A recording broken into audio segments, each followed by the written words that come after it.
Hello, and welcome to MKN News. I'm Matt Miner. And I'm Kaylee Lenz. Tonight we come to you with breaking news concerning the Iran hostage crisis. After 444 days, the crisis has finally come to an end.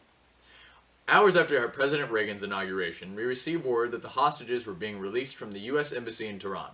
We have with us today one of the hostages, and we will be conducting an exclusive interview with them later.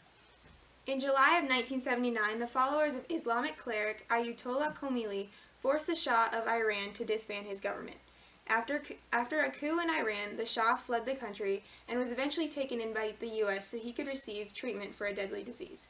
This refusal made the already tense relationship with Iran explode, leading up to the crisis, which began on November 4th, 1979, when student revolutionaries stormed the embassy in an effort to cease American intervention in Iranian affairs.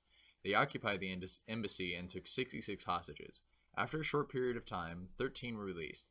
Those that were released were mostly women or African Americans. They were released on the grounds that they were unlikely to be spies and that they were subject to, quote, the oppression of American society. The revolutionaries on the terms that they would release the hostages if and only if the U.S. would release the Shah to them so that he could stand trial and be executed.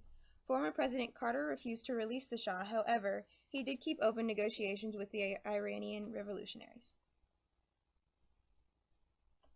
After failed attempts to free the hostages diplomatically, Carter decided to take more aggressive steps. In April of 1980, Operation Eagle Claw was launched.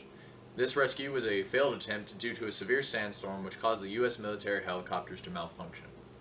One of the helicopters crashed into a transport plane and 8 servicemen were killed by the accident.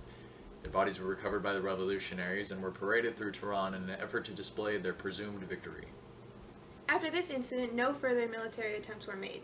Negotiations were further conducted, however, Iran refused to deal with Americans directly, so Algeria was used as an intermediary.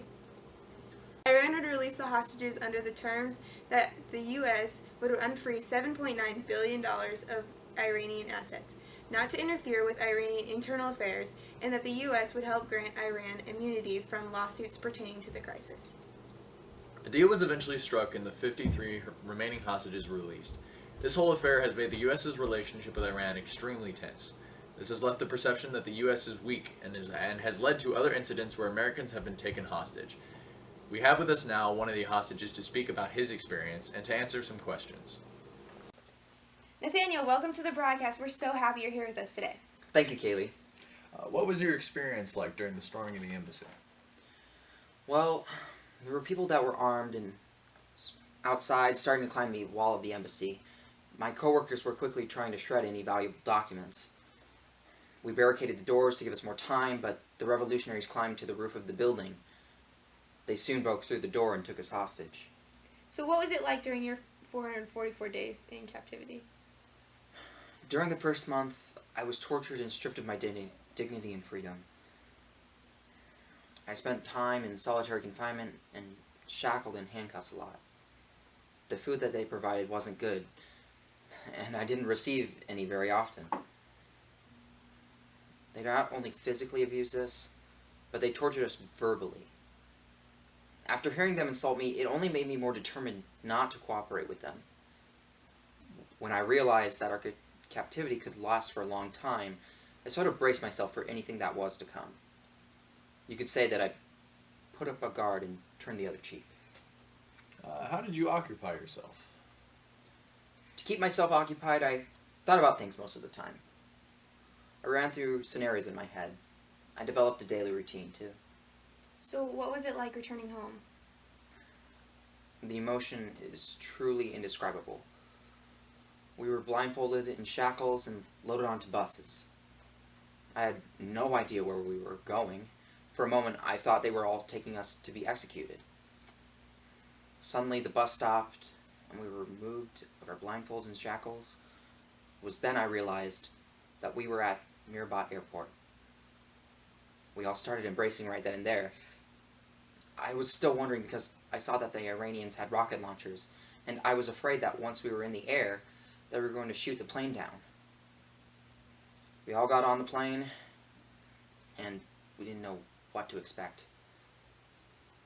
We didn't even know where we were going.